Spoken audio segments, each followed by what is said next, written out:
El cateo en México es un acto de investigación que realiza el agente del Ministerio Público con autorización judicial. Su objetivo es inspeccionar un lugar, personas, objetos que pueden ayudar a esclarecer algún hecho delictivo. Los aspectos importantes en México respecto del cateo es que existe un fundamento legal. El cateo está regulado principalmente por el artículo 16 de la Constitución Política de los Estados Unidos Mexicanos y el Código Nacional de Procedimientos Penales. También se considera los tratados internacionales en materia de derechos humanos. La autorización judicial, como regla general para realizar un cateo, es necesaria una orden escrita emitida por un juez de control. Esta orden debe estar debidamente fundada y motivada, especificando el lugar a inspeccionar, la persona o personas que han de ser detenidas y los objetos que se buscan, así como el motivo del cateo. También existen excepciones a esta orden judicial. Esto solamente cuando se está en presencia de un delito flagrante.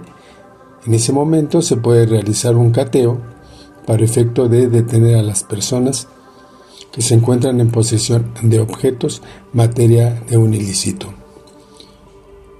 Los derechos fundamentales. El cateo es una injerencia al derecho fundamental como la inviolabilidad del domicilio y la privacidad. Por ello, su práctica debe realizarse con estricto apego a la ley.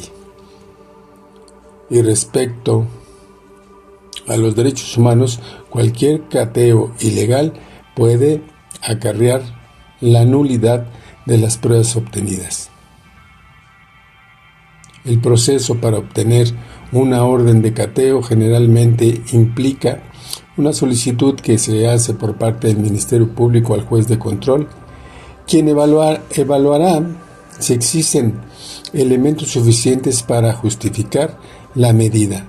Una vez autorizada la diligencia, debe realizarse siguiendo los lineamientos establecidos en el orden y en presencia de testigos. Se debe de levantar además un acta circunstanciada al finalizar el cateo.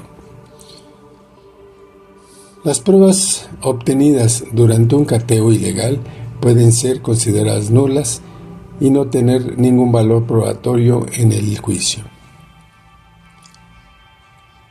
El cateo es una herramienta importante en la investigación de delitos en México, pero su realización está sujeta a estrictos requisitos legales y constitucionales para proteger los derechos de las personas.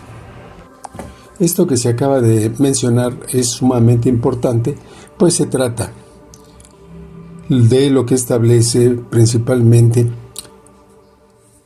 la Constitución, el Código Nacional y algunos tratados internacionales, así como algunas jurisprudencias o tesis jurisprudenciales.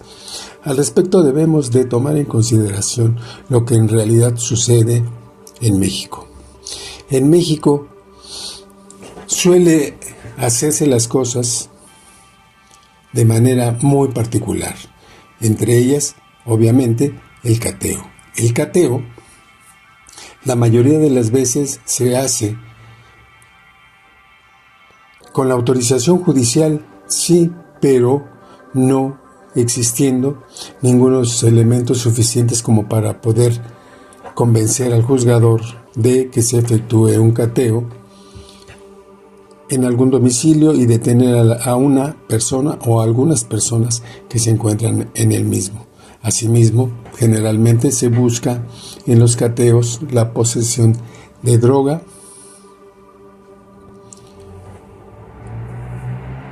y el juez, con una denuncia penal.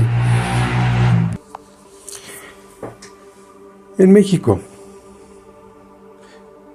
Existen denuncias que se hacen ante la gente del Ministerio Público y estas pueden ser por vía electrónica de manera presencial o por llamadas telefónicas o medios electrónicos que serán consideradas como anónimas. Estas denuncias deben de ser investigadas por la Policía de Investigación adscrita a las agencias del Ministerio Público. Especialmente se hacen los cateos en busca de estupefacientes o drogas que las personas suelen tener en sus domicilios. Y para esto tenemos lo siguiente.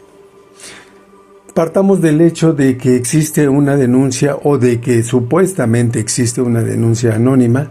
Se empieza a trabajar una carpeta de investigación por parte del Ministerio Público y una vez que se hace esto, no nos dice cuándo se hace esa llamada, cómo se registra esa llamada y de dónde se hace esa llamada.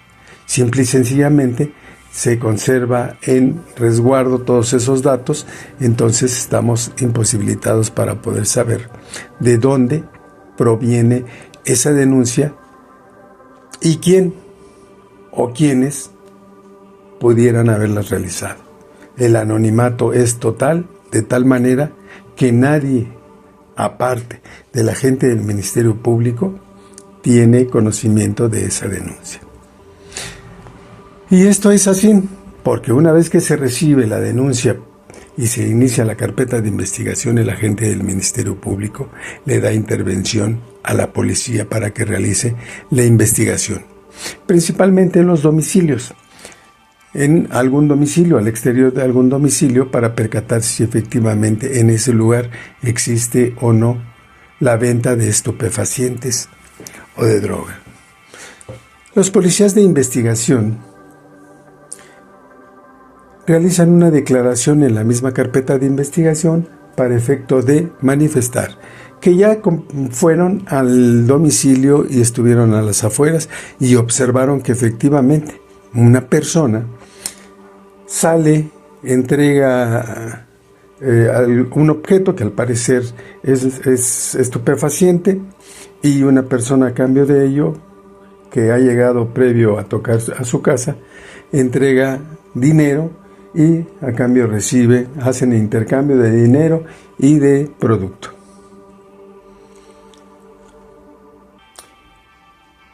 Eso es lo que declaran los oficiales de policía, que generalmente son dos oficiales de policía. Estos oficiales de policía refieren que por lo regular los hechos o ese suceso lo observan a una distancia muy corta. Pudieron percatarse efectivamente de las características del comprador y las características del vendedor. Esa declaración la vierten en la agencia del Ministerio Público, hacen su informe y después el agente del Ministerio Público con esos datos se va a solicitar al juez de control una orden de cateo. Esto parecería que es realmente una investigación. ¿Pero qué tenemos para esto? El juez de control, una vez que tiene conocimiento de la solicitud, lo único que hace es convalidar una supuesta denuncia, una supuesta investigación, y a cambio de eso otorga la posibilidad a la gente del Ministerio Público para que en compañía de oficiales de policía y peritos lleguen a un domicilio, irrumpan en él, normalmente lo hacen en la madrugada cuando la gente se encuentra durmiendo. ¿Qué sucede entonces si al irrumpir en el domicilio no encuentran a la persona que han descrito que en el momento en que la vieron estaba vendiendo droga? Y detienen a personas diversas.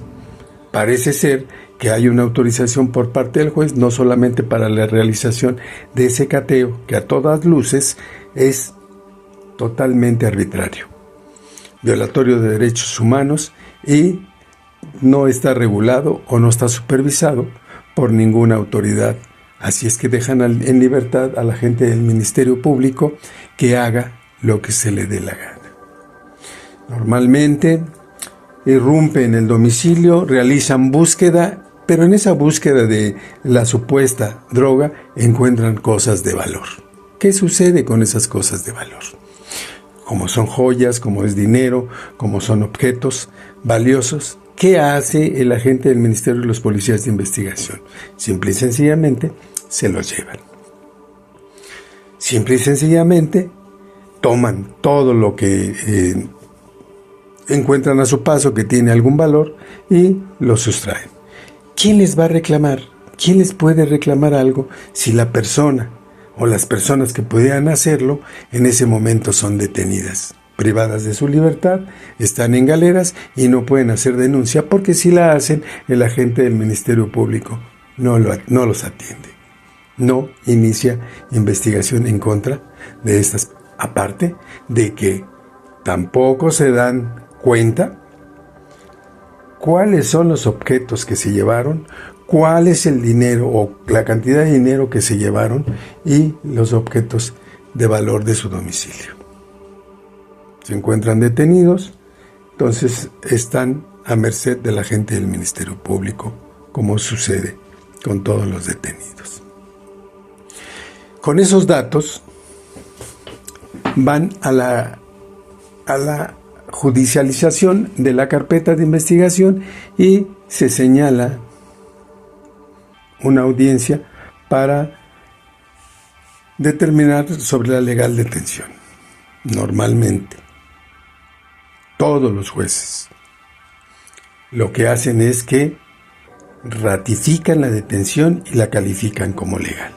¿Por qué la califican como legal cuando todo esto es un ardid por parte de la gente del Ministerio Público y policías de investigación, en donde intervienen también coludidos con ellos peritos en materia de química, los cuales hacen pruebas y las pruebas son también tendenciosas y a modo para que la gente del Ministerio Público haga su consignación o ponga o ejercite la acción penal en contra de las personas detenidas, que no son las personas que se habían señalado se iban a detener.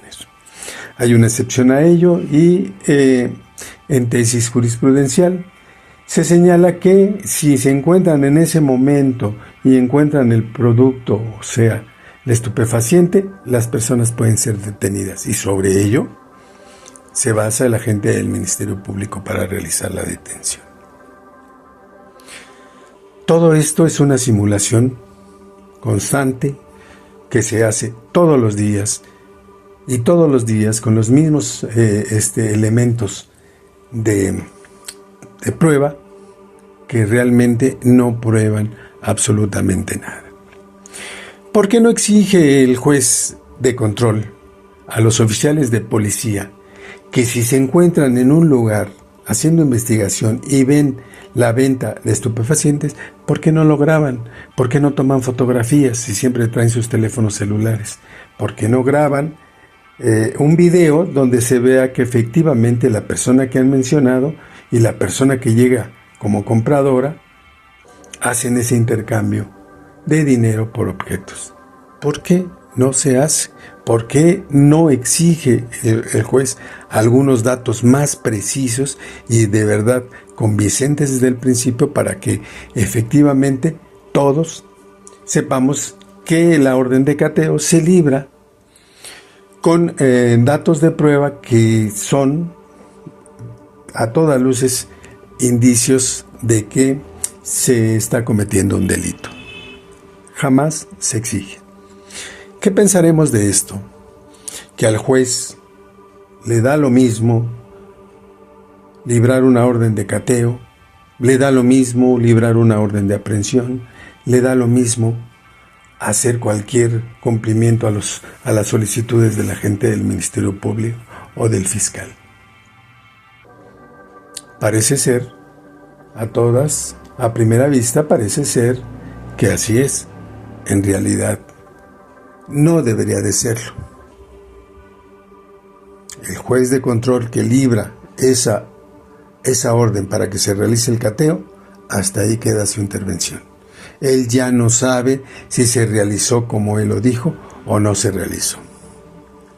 Y en la práctica tenemos casos, bastantes casos, donde las personas que son sujetas a cateos sufren la pérdida de sus objetos valiosos, de dinero, y aparte los elementos de policía, y con conocimiento obviamente de la gente del Ministerio Público, siembran droga en sus domicilios para poder asegurar dichos domicilios y que estos sean sujetos de la extinción de dominio. Parece ser que el círculo se completa en ese momento cuando, a través de una oficina especializada en extinción de dominio, se quieren hacer de un inmueble para que pase a formar parte del patrimonio del gobierno de la Ciudad de México. Si creen que esto parece descabellado, créanlo, porque así es como sucede en la Ciudad de México. Los oficiales de policía que participan fueron los que originalmente crearon esa carpeta de investigación a través de una supuesta denuncia. El Ministerio Público les apoya, el Ministerio Público les ayuda y al final todos salen beneficiados. ¿Por qué nadie reclama?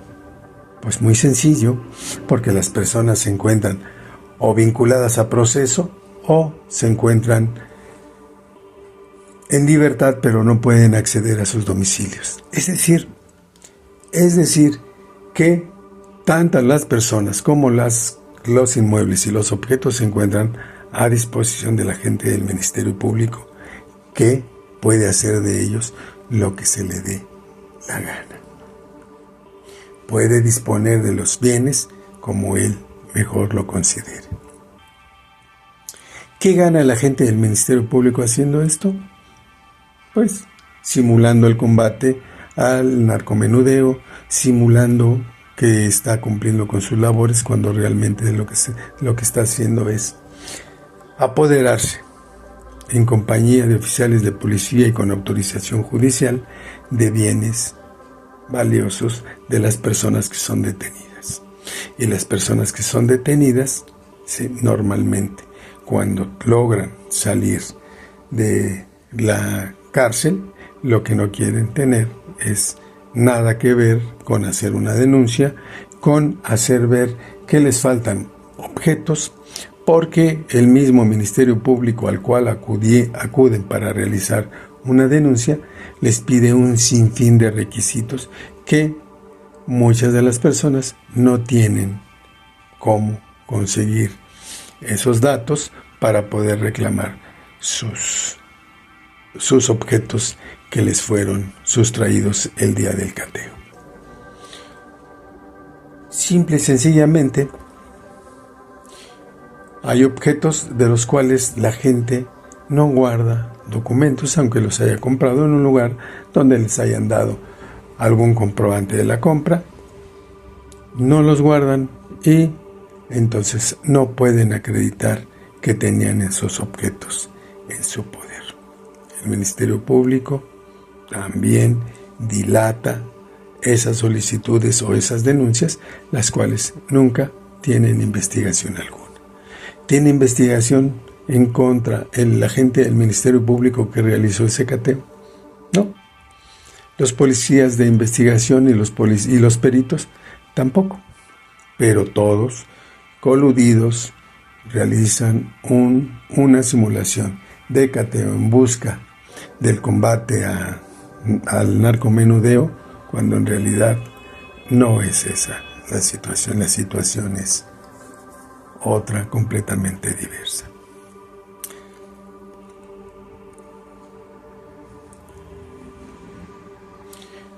Los jueces, el juez de control que realiza esa determinación no se basa en datos objetivos, se basa en datos meramente subjetivos, porque el policía lo dice, porque el otro policía, su compañero, también refirió que también él pudo presenciar el intercambio de dinero por producto que al parecer se trataba de droga.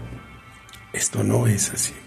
Esto va más allá y requiere de una reestructuración, porque desde el momento en que el juez participa, al parecer, también está dando una autorización para que se efectúe un robo dentro de un domicilio, simulando la existencia de un delito. Se fabrica en México, se fabrican delitos todos los días. Se fabrican responsables todos los días. Y esto puede tener trascendencia, más allá de lo que pudiera ser el cateo. Detienen a la persona, la llevan con el agente del Ministerio Público para que esté encerrado y hacen el ejercicio de la acción penal, los llevan al reclusorio y en el reclusorio se fija la fecha de la audiencia inicial y en la audiencia inicial lo van a vincular a proceso y esa vinculación a proceso puede ser de prisión preventiva justificada.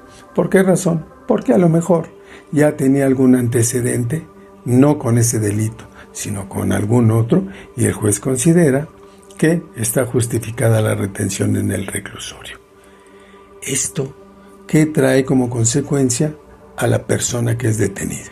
Primeramente, la persona que es detenida, el día de su llegada al reclusorio, empieza a tener peticiones de dinero por parte de los internos, por parte de personal de guardia de los reclusorios, de tal manera que empiezan a tener que pagar para que permanezca a salvo en ese lugar. ¿Cuánto tiene que pagar? Varían las cantidades. Dependiendo del lugar donde lo lleven, varían las cantidades, pero es el pago que tiene que hacer. No él, porque no tiene dinero, él está encerrado, pero sí lo tendrá que hacer su familia. Lo primero que le piden es que llame a su familia, le proporcionan los medios para que lo pueda hacer y se comunique para que realicen depósitos. Esos depósitos de dinero, ¿a dónde van a parar? ¿Se verá beneficiado el agente del Ministerio Público de esos depósitos? ¿Se verá beneficiada la Policía de Investigación de esos depósitos? ¿Se verán beneficiados los peritos que participaron en el cateo de los depósitos de ese dinero? ¿Se verá beneficiado el Tribunal Superior de Justicia, los jueces en particular, de esos depósitos de cantidades de dinero que se vuelven continuas con el paso del tiempo? Inician desde la llegada y periódicamente tienen que hacer depósitos y más depósitos de dinero. Y generalmente lo hace la gente que se encuentra afuera y que está apoyando a la persona que fue encerrada.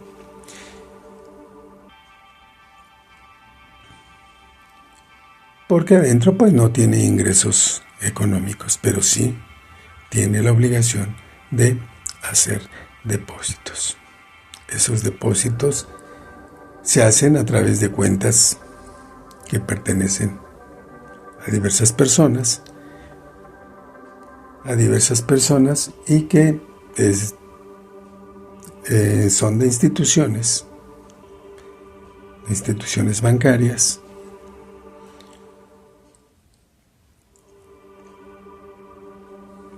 legalmente constituidas. Esto es que, tomando en consideración todas las cantidades de dinero que se deposita, pues si hablamos de una persona, pero si hablamos de 100, y si hablamos de 500, y si hablamos de 1000, que son cantidad grande también de personas que se encuentran internas en el reclusorio.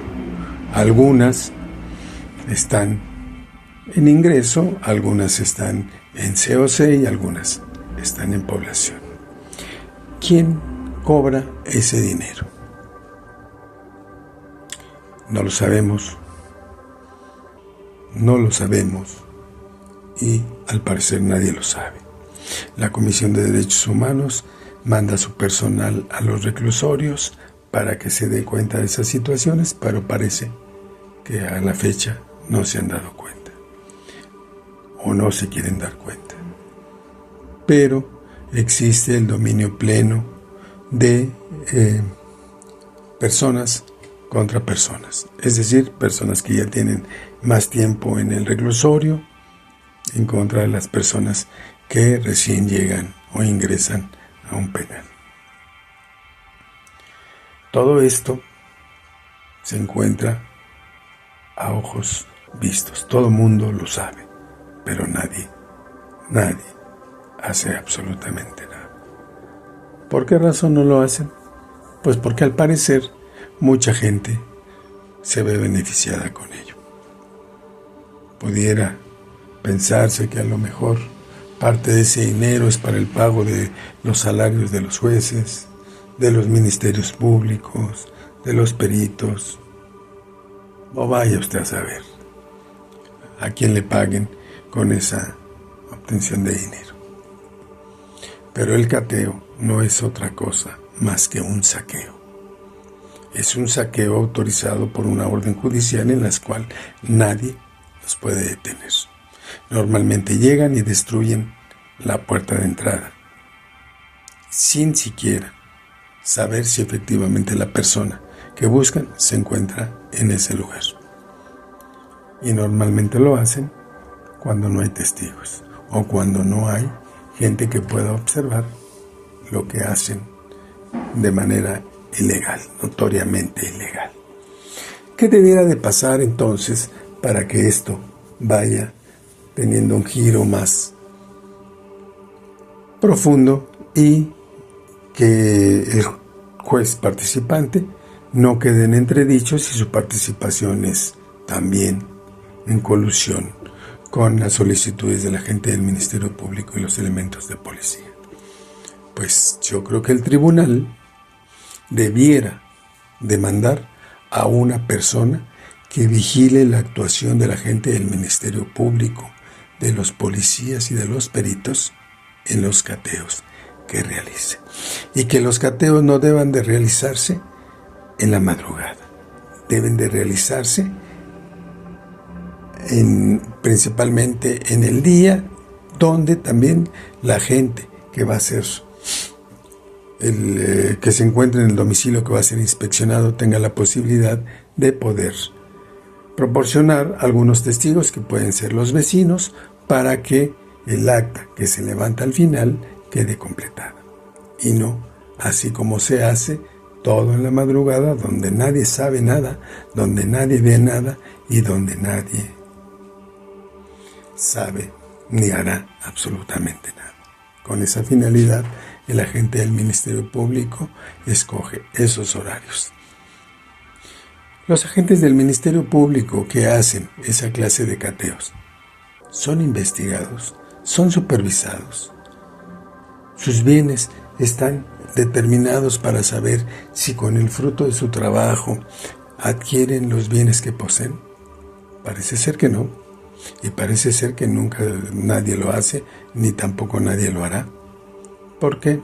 Pues porque se encubren ese tipo de actividades por parte de la Fiscalía a los agentes del Ministerio Público en cuestión.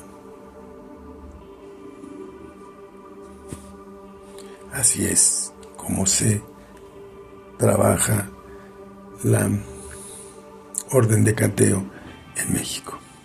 Todo lo que encuentran de valor se lo llevan. Y a cambio de eso, llevan bolsas con estupefaciente que siembran en los domicilios para tener una justificación de detener a las personas que en ese momento se encuentren en el domicilio.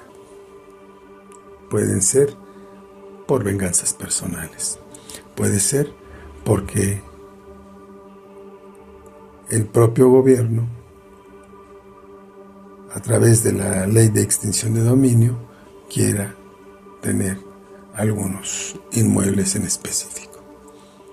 Pero todo va encaminado a ese tipo de situaciones, que si no se regulan más y más y más, se irá viendo esas cuestiones todos los días. Es decir, todos los inmuebles estarán en riesgo porque el juez de control no tiene esa capacidad como para pedir datos objetivos que justifiquen su determinación en los cateos.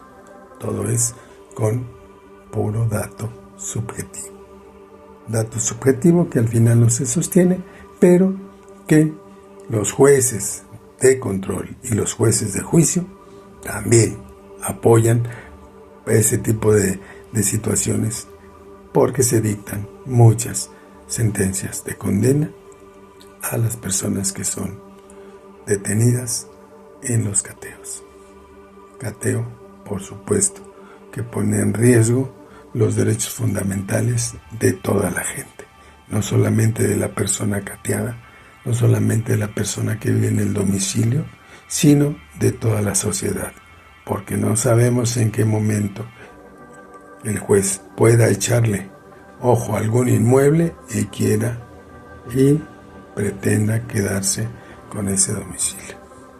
Así es que, amigos, tengan ustedes la seguridad de que esto seguirá pasando mientras no se haga absolutamente nada para poder variar esta situación. Exigir a los jueces de control esos datos objetivos que puedan sustentar sus determinaciones. En este momento no se pueden sustentar. En este momento son puras apreciaciones subjetivas y la creencia de que los oficiales de policía no dicen mentiras y que las solicitudes de la gente del Ministerio Público no son tendenciosas. Pero lo que en realidad observamos es una cosa completamente diferente. Nos vemos, amigos, en una próxima narración donde estaremos hablando de cuestiones muy prácticas que se observan en las determinaciones judiciales o en las audiencias donde se apreciará que no se conduce un debido proceso como debería de ser, ni tampoco al parecer importa al tribunal que así sea. Gracias y hasta luego.